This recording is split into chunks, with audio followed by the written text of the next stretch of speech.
월요일 모두 가기 시간입니다. 조원진 우리공화당 대표와 함께합니다. 안녕하십니까, 네, 대표님? 반갑습니다. 네, 더운데 건강 잘 챙겨 계십니까? 괜찮습니다. 예.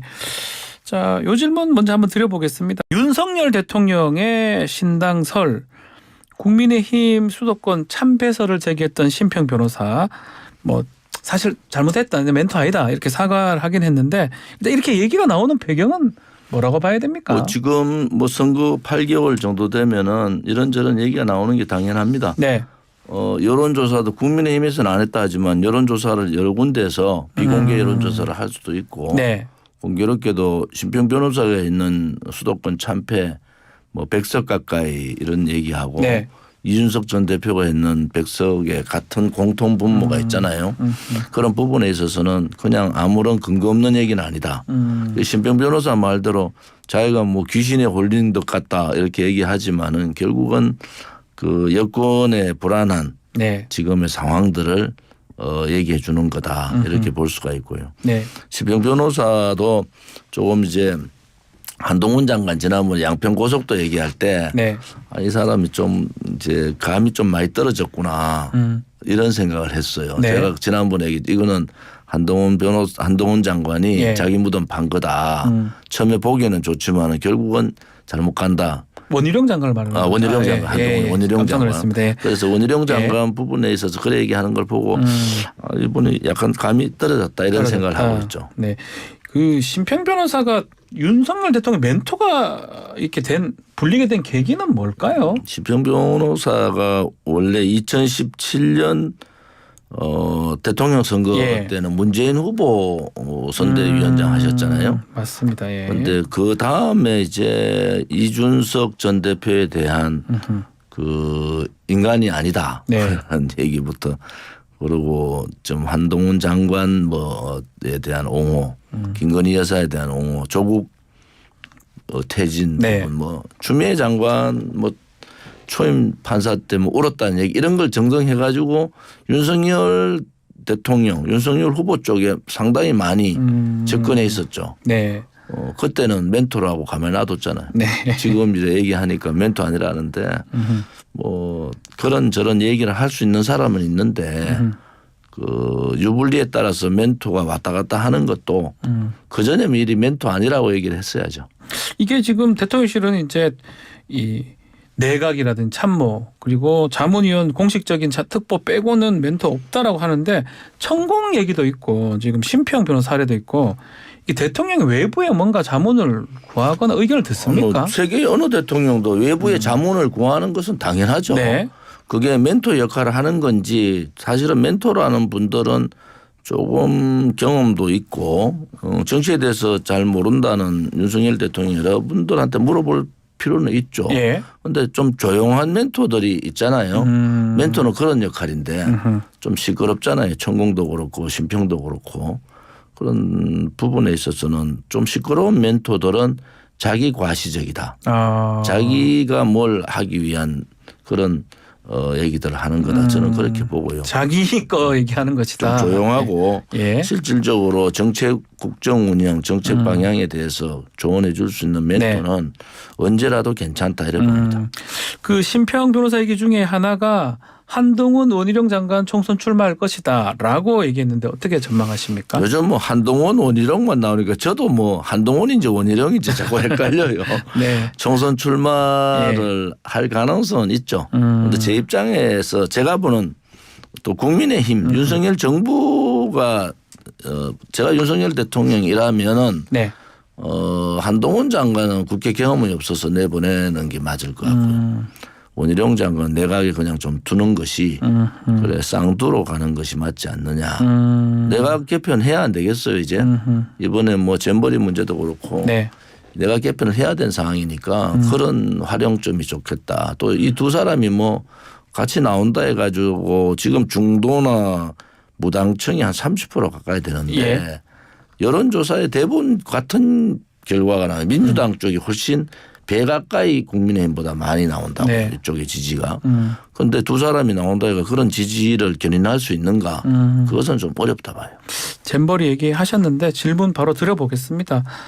취소하라고 권고가 중단하라고 지금 연맹에서 권고를 했는데 결국은 끝까지 하기로 했습니다. 자, 어떻게 보십니까? 우리나라가 네.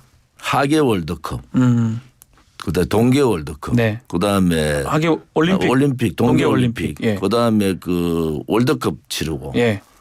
다 했잖아요. 얼마 전에 뭐 동계 올림픽도 했는데 그런 그 나라에서 이런 모습을 보인다는 것은 부끄럽죠. 또 하나는 모든 문제가 이러한 행사조차도 대통령이 나서지면 않으면 안 되는 나라가 돼버렸다는 게 더 한탄스럽다. 왜냐하면 이게 조직위원장이라는 게 그 세계부 장관, 예. 이게 여가부, 문체부, 그다음에 행안부 장관이 예. 공동조직위원장, 집행위원장이 전북 도지사 아닙니까? 네. 그런데도 일을 못 쳐내고 있고 지난 5개월 전에 전체 회의를 했단 말이에요. 예. 이 문제를 다 다뤘다고. 폭염 문제라든지 뭐 해충 문제라든지 여러 가지 문제를 다 다뤘는데도 거기에 대한 대비를 못했다는 것은 총체적인 난국이다. 대통령만 바라보는 나라. 얼마나 부끄러운 나라예요. 장관 세 사람이 공동위원장을 맡았는데도 못 하고 있는 컨트롤 타워가 없다는 거 아니겠습니까? 네. 대한민국의 모든 행정이나 모든 행사가 대통령 말 한마디 전에는 제대로 안 되는 나라가 한심한 나라죠. 그래서 제가 이기 내각 개편을 빨리 해라. 내각 개편 해야 이런 된다. 식으로 대통령 말과 대통령 눈만 쳐다보는 나라는 그게 정상적인 나라인가요? 저는 이번 잼버리 보면서 윤 대통령이 가슴이 제일 아팠었겠다. 왜냐하면 윤 대통령이 보이스카우트 출신이라고 네. 자랑도 많이 하셨고 뭐 보이스카우트 선생님도 찾아가고 예. 또 뭐 부부께서 또 개영식도 참석하고 자부심이 상당히 있었는데 네. 불과 이틀 만에 윤 대통령 스스로가 대책을 세우라고 강하게 했는데 그 대책이라는 게 운영 방법이고 이틀 만에 만들 수 있는 대책을 왜 6년 동안 또 지난 3월 달에 회의하고도 5개월 동안 못 만들었다는 거 아닙니까? 네. 이것은 기본적인 지금 윤석열 내각의 현 주소를 보여주고 있다. 국민들이 볼 때 가장 한심한 것이 네. 모든 문제가 윤석열 대통령 손에서 움직여야 되고 그 눈만 쳐다보는 입만 쳐다보는 그러한 내각이나 대통령실이 어디 있습니까? 저는 이러한 부분이 너무 심각하다 이래 보는 거죠. 심각하다 보신다. 모든 컨트롤 타워를 대통령이 다 하는 나라가 어디 있어요? 할 수가 없죠. 그게 독선이죠. 그러니까 이렇게 강력하게 너무 강하게 하니까 국회의원도 눈치 보고 내각도 눈치 보면은 자율성도 없어지고 신속한 대처를 못 하는 거예요. 어떤 문제가 발생하면은 네. 신속하게 대처를 해야지 그게 자율성인데 뭐 다 위에 눈치 보는데 자율성이 있겠습니까? 그런 부분에 있어서는 대우각성할 필요가 있다. 저는 그렇게 봅니다. 자, 그렇다면 지금 말씀하신 것 중에 여야 공방은 어떻게 보십니까? 6년 준비 돈 뭐 어떻게 썼느냐 이렇게 여당이 주장을 하고 있고 야당에서는 아니 그래도 처리는 또 집행 운영은 지금 여당 아니냐. 그렇죠. 2018년 동계 평창 동계 올림픽을 네. 보세요. 뭐 준비는 박근혜 정부에서 많이 했죠. 거의 다 했다고 봐야 그런데 되겠죠. 결과는 잘 되는 것도 못 되는 것도 문재인 정부 탓이에요. 잘 됐을 때는 문재인 정부가 칭찬을 받는 거 못 되면 책임을 묻는 거 아닙니까? 지금도 마찬가지예요. 누가 유치했고 누가 관리했고가 문제가 아니고 1년 반 정권이 1년 반이 지나고 5개월 전에 전체 이 정부의 책임자들이 다 회의를 했는데 이 단순한 운영 관계를 못했다는 걸 가지고 여야 공방하는 국민의힘부터 좀 정신 차려라. 이건 내로남불도 전 정부 타단한 것도 어느 정도지.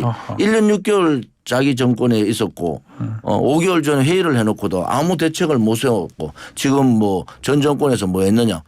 전 정권 탓할 거 있고 탓 안 할 게 있어요. 네. 기본적인 정책이나 예를 들어서 뭐 원전 문제라든지 이런 거에 대한 부분은 모르지만 이거는 당장의 행사 운영 문제를 전 정부 탓하면 어떡합니까? 네. 그래서 문정부나 윤 정부나 둘 다 내로남불에 너무 공격적으로 하지만은 실질적으로 국민이 보는 눈은 윤석열 정부한테 굉장히 따가운 시선으로 지금 보고 있다. 이 문제가. 예.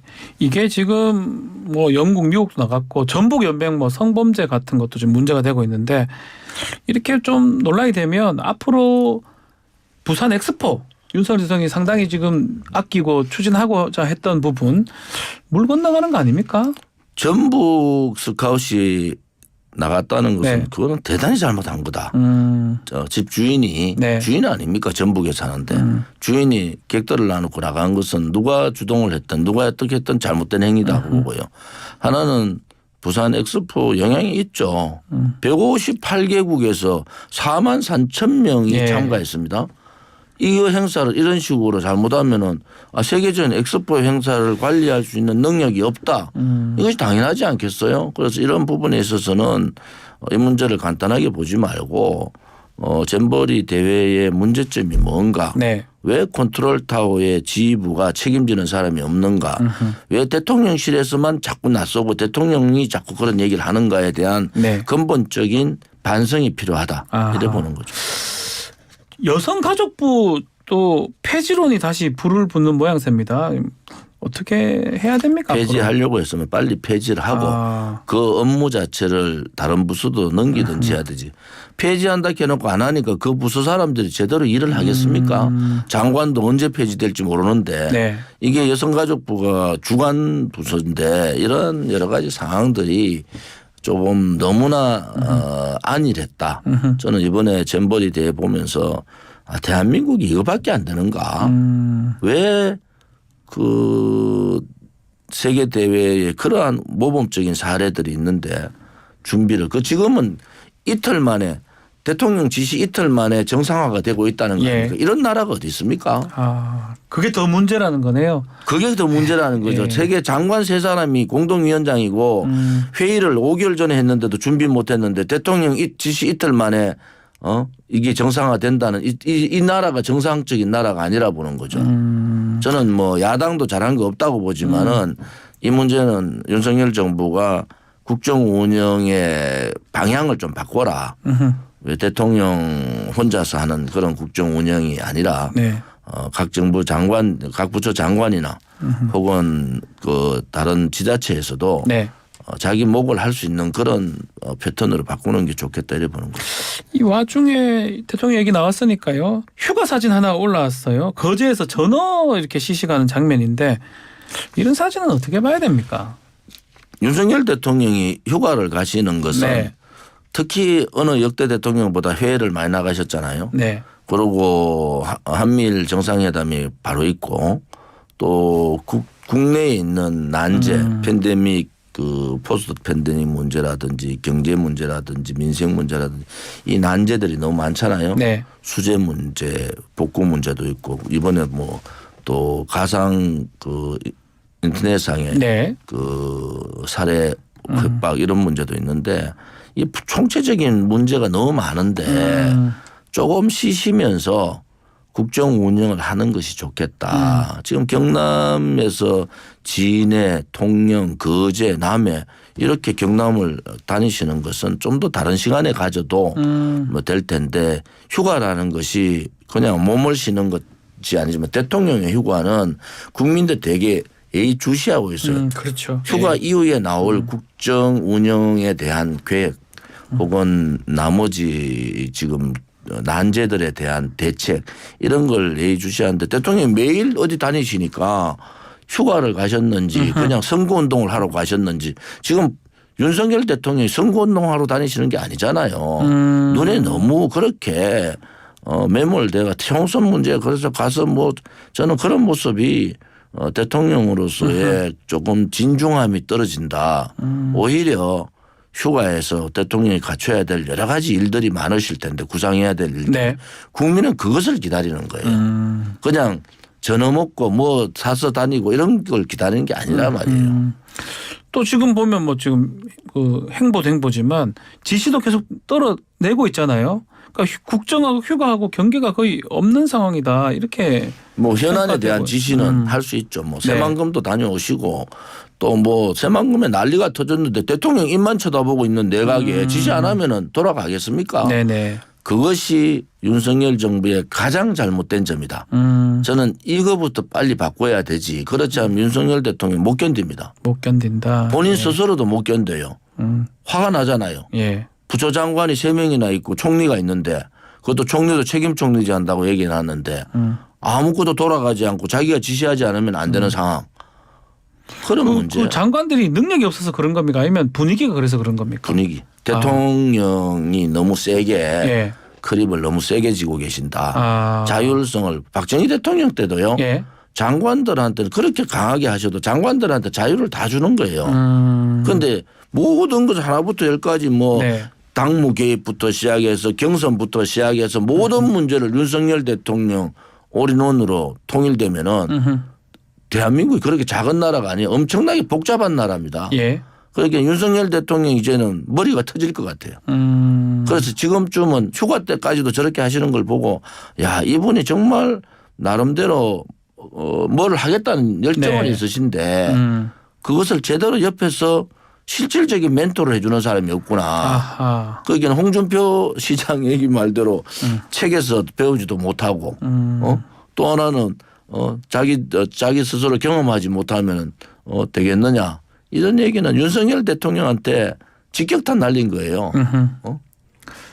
알겠습니다. 그래서 저는 홍준표 시장이 그런 얘기하는 거 보고 저 양반이 드디어 간접적으로 윤석열 대통령을 쏘는구나 이렇게 보는 거죠. 네.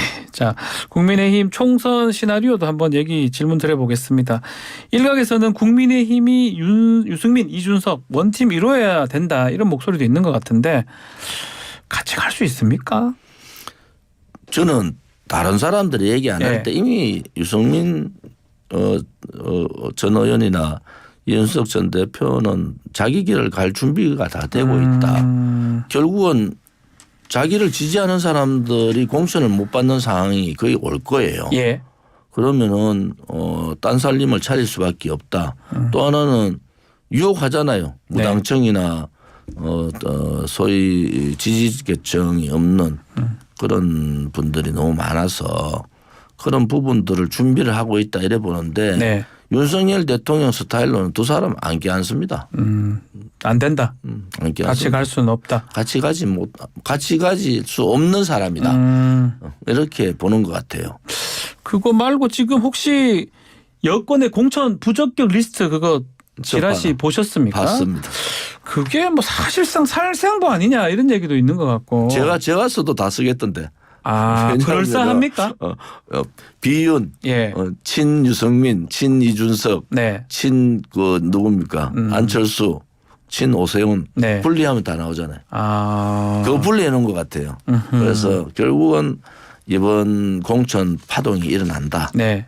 결국은 윤석열 대통령이 3년 남은 윤석열 정부 그다음에 또 3년 후에 임기 끝나고 난 다음에까지 생각을 한다면은 친윤 시스템으로 갈 수밖에 없지 않냐. 불안하잖아요. 네. 여러 가지 지금 상황으로 보면 지지율에 있어서도 요 근래 지지율이 시사저널에서가 네. 나온 게 31일 1일 일어났는데 지지율이 윤석열 대통령 지지율하고 네. 그다음에 국민의힘 지지율이 같이 가잖아요. 아.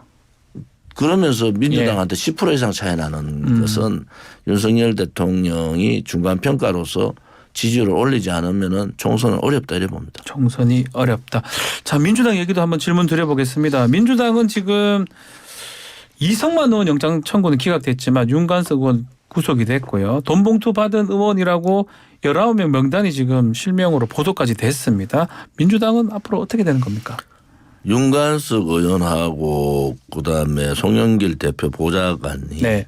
구속이 됐잖아요. 결국은 명단이 공개됐다는 것은 명단 공개된 의원들이 반발하면 법적으로 네. 의원들이 조치를 해야지 말할 게 아니고 그러면 명예훼손이라든지 하던데 결국은 그 명단에 많이 범죄에서 벗어나지는 않겠다.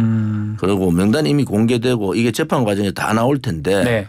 그러면 19명, 20명에 대한 사법적인 잣대는 들이댈 수밖에 없다. 이래 보잖아요. 그거는 결국은 송영길 전 대표나 이재명 현 대표를 향한 그러한 사법적인 잣대다 이래 보는 거죠. 이재명 대표는 앞으로 어떻게 되는 겁니까? 퇴진설 뭐 이제 휴가 갔다 오시니까 예, 돌아옵니다. 한 봐야 오늘 되겠어요. 복귀합니다. 휴가 갔다 와서 지금 뭐 혁신위원회 문제가 심각하다고요. 네. 그다음에 이제 영장 청구가 또 들어올 텐데 한 두세 건이 더 들어올 텐데 여기에 대한 대책 얼마나 그 국민들이 수긍할 수 있는 대책을 세우고 그런 행보를 할 거냐라는 데 대해서는 이재명 대표가 고민을 많이 했을 겁니다. 퇴진설은 저는 뭐 퇴진 안 한다. 네. 뭐 퇴진할 이유가 없다 이래 보는 것 같아요. 알겠습니다. 저는 뭐 이재명 대표 퇴진하지 않고 그대로 갈 텐데 민주당에서 그거를 받아들일 거냐 비용계가 그것은 또 다른 문제의 발생의 초점이다 이래 봅니다. 알겠습니다. 자, 오늘도 알차게 말씀 들었습니다. 조원진 우리공화당 대표와 함께했습니다. 감사합니다.